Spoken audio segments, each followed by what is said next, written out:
At 61, the voice that helped define an entire generation finally revealed a truth that had been hidden for decades. For years, fans watched Robin Gibb standing beside his brothers, delivering those haunting harmonies that made the Bee Gees legendary.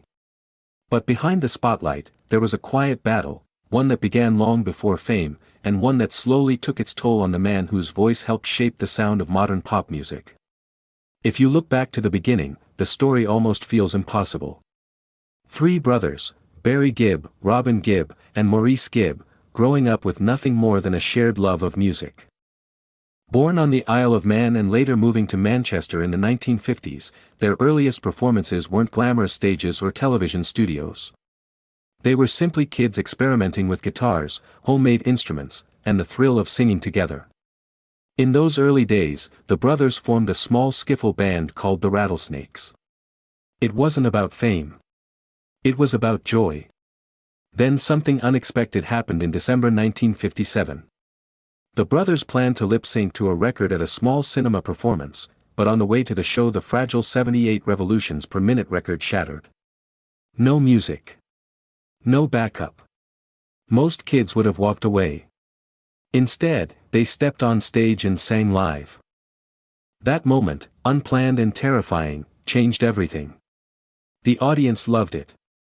For the first time, the brothers realized their harmonies were something special. Life moved quickly after that. In 1958 the family emigrated to Australia, settling in Redcliffe, Queensland. To earn money, the boys sang anywhere they could, sometimes literally from the back of trucks driving around the Redcliffe Speedway while crowds tossed coins toward them. It wasn't glamorous, but it built confidence. Soon, local radio host Bill Gates helped introduce them to a wider audience, and the name Bee Gees was born. By the late 1960s, the brothers were no longer local performers, they were international stars. Songs like New York Mining Disaster 1941 pushed them into the global spotlight. But fame came with pressure. In 1968, just days before a major U.S. tour, Robin suddenly collapsed. Doctors called it nervous exhaustion. Fans assumed he would recover quickly. What they didn't see was the emotional strain behind the scenes, creative disagreements, relentless touring, and the pressure of living inside a band made of family. Those tensions eventually split the group in 1969 when Robin left to pursue a solo career. It was a painful break. Imagine building your life around harmony with your brothers, and suddenly performing alone. Yet time has a way of healing wounds. By August 21, 1970, the brothers reunited, releasing How Can You Mend a Broken Heart, a song that perfectly reflected their own journey.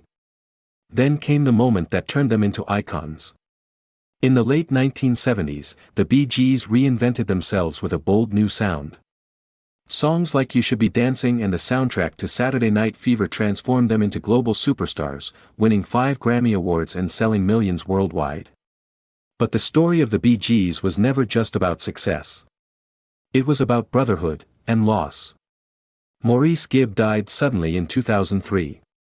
Years later, illness claimed Robin as well in 2012. Today, Barry remains the final surviving brother of the trio that once filled stadiums with their harmonies.